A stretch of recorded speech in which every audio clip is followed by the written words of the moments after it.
Good morning, everybody. It's Dragon from Strong Dragon Training, and welcome to another episode of Strong Dragon Files. Today, I just want to mention and talk to you guys a little bit about injuries and how important it is, A, to be very focused during your workouts on what you're doing, and B, to have a good stretching routine.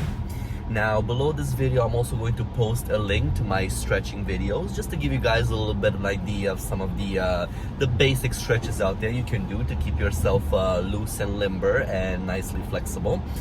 But when it comes to paying attention in the gym and being focused on your workouts, now generally, and I'm going to take me as an example because the injury that I've got just a couple of weeks back was a very silly, stupid injury, but it was an extremely painful one. So I was doing squats and I ended up going relatively heavy. I wanted to push myself a little bit at the limit.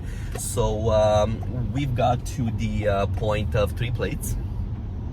I went down, got a couple of reps in, and by around the 4th or 5th rep, I feel this nice tug in my back. Now, I will also have to mention that during that set, my mind was a little bit in la land and not sure exactly what I was focusing on, but I was not 100% in the exercise. You know, keeping the core tight, keeping the position flawless, spotless, and on the dot. So by about the 4th, 5th repetition, I start feeling a little bit of a tug in my back. Tug, sorry, not thug. So I ignored it. I was like, okay, that's fine. It's just a little bit of a pull, no problem. So I started pulling out a couple of more reps and ended up getting 7. Now, by the end of that, at first my back felt amazingly and relieved and pretty much happy that all that weight is off of it. I give it a couple of seconds, but now I'm starting to feel this little bit of ache starting to build and build and build and build. I was like, okay, that's fine. I might have just slightly pulled the muscle. It's okay, I'll live through my workout. Well, I tried to do Bulgarian squats after that with the weight, and that leaning forward when you have to put your foot back on the bench and then put full pressure on the front leg, that was just, it felt like there was a knife in my lower back. Just, it would not happen. And especially now with dumbbells, I tried to do it weighted with some dumbbells. It would not happen for the life of me. So I put the weights down. I tried to do without weights. Again, the more I lean forward or the more I try to adjust my back to keep everything straight, it would just go on and on and on. So a couple of minutes after that, it started to build more and more and more. And now I feel like there's a big, huge rock pushing against my lower back. So at this point, I know I am F-U-C-K-E-D. What am I gonna do now? You know, this is a lower back injury. This is gonna be bad in the morning. I already know it. So thankfully, and I am extremely lucky and happy and blessed to say this, I have a lot of friends and family that care about me. So that same day, I also got a heating pad and a little bit of Robax. Now, I will say Advil, Tylenol, Robax, nothing even remotely got this lower back to ease off with the pain. So that night it was painful. I did put a little bit of cream on it, one of my old essential oils mixtures, and I had the heating pad on, and Bob's your uncle. I went to bed. A couple of times over the night I woke up because any kind of twisting or turning in my sleep, it would just send sharp shooting pains through my lower back, through my legs.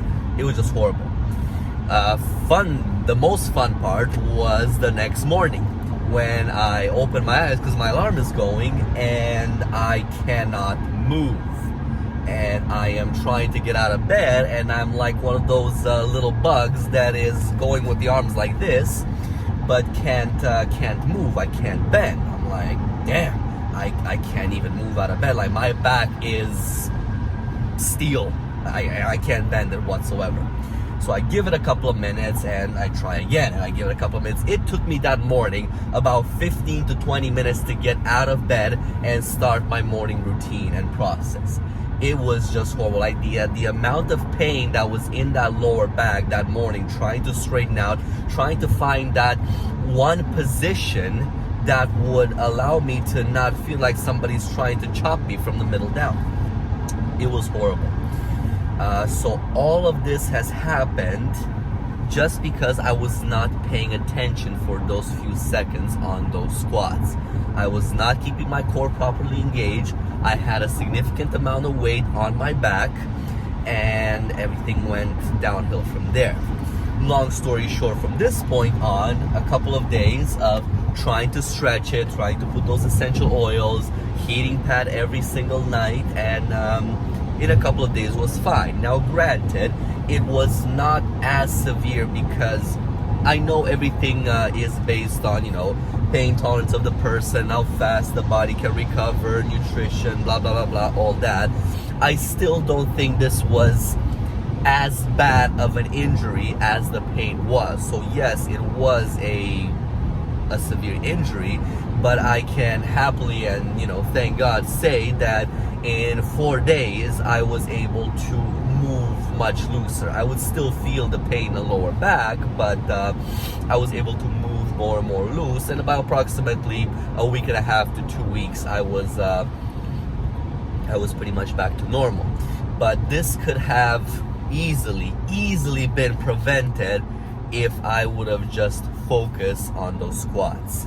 So regardless of what you do in the gym, regardless of whether it's bicep curls, shoulder presses, squats, leg press, bench press, rows, whatever it is, you gotta have your mind in the workout. Now, not only does the most important, biggest point of all of not getting injured will happen, but you also have to remember that the more you focus, the more you engage your muscle, the more results and the more effective your workout will become if you're in there, in the muscle, focusing, flexing, squeezing, stretching, doing everything by the book to ensure that the muscle is getting the workout, and the whole process of stretching the muscle, flexing the muscle, breathing in properly, engaging, flexing, all of that happens because it all works together as a package to make your body stronger and gain your results. Now again, that's aside the fact that you can get yourself injured. And this takes me also back to a couple of years. This was many years back when I started doing deadlifts. Now, this was another stupid mistake. Well, I didn't start doing deadlifts. I was doing deadlifts, but I had this whole thing rose in my head that I want to do it heavier and heavier and heavier and heavier and heavier. And I was progressing on weights much too fast. So I got to the point where there was a stupid amount of weight. I can't remember how much it was, but it was a stupid amount of weight without a proper foundation, without a proper base of actually getting to that weight. So going up into the deadlift, I heard a huge loud snap in my lower back, and that was about a 2-week period of time over there that I was walking like a penguin everywhere. So it felt like my left leg specifically was just useless. It was just there because it had to be attached, but it was just useless. So things like this, trying to ego lift, not paying attention in the gym, these are all things that happen on a daily basis. Some people are luckier than others, some people get away with it, but if you do manage to get away with it and you don't get injured, you got to think that over time the body is going to be developing imbalances. So if the pain doesn't happen right down the spot when you have an acute injury, you are going to get maybe 5, 6, 10, 20 years down the road where this imbalance is going to start showing itself. And you're going to slowly start developing chronic pain, back pain, leg pain, head pain, whatever it is, neck pain. And all of these could be prevented or could have been prevented years ahead when you could have just paid attention to what you were doing, not try to lift more than what your body could handle without proper foundation, and just getting through that workout the safest way possible. And believe me, if you don't lift like crazy and go stupidly heavy on weight, you are still going to get amazing results, even if you are trying to build. And case in point is myself and Roman, who are pushing weight. We are pushing relatively heavy weight, but we're not going 5 plates on the bench press or 100 plates on the squats or things like that. We focus on form, we focus on engagement, we focus on everything, and we get the job done, and the muscle gets just as good, if even a better workout than when you're just pushing weight because you want to lift more than Joe Schmo from the other squat rack. So message to you guys today is, please be careful in the gym, please be watchful. Injuries will happen. It's just a matter of being smart and preventing those injuries the best you can. I'm sure you all know nobody wants to get injured, but it happens generally in the silliest of methods. So be safe in the gym, guys. Watch what you're doing, know exactly what you're doing, stay focused on your workouts, and have fun with them. It's an amazing thing to be in a gym, to work out, to be able to do that. Well, unfortunately now with the pandemic, it's not much of an amazing thing because everything is closed. But regardless of that, when you do have the opportunity to work out and you are able, I'm speaking from a physical point of view, that you are physically able to do that, it is an amazing feeling. So stay fit, stay healthy, guys. My name is Dragos from Strong Dragon Training. Drop me a comment below. Let me know what was your worst injury and how it happened and how you got over it. I'll catch you guys on my next video.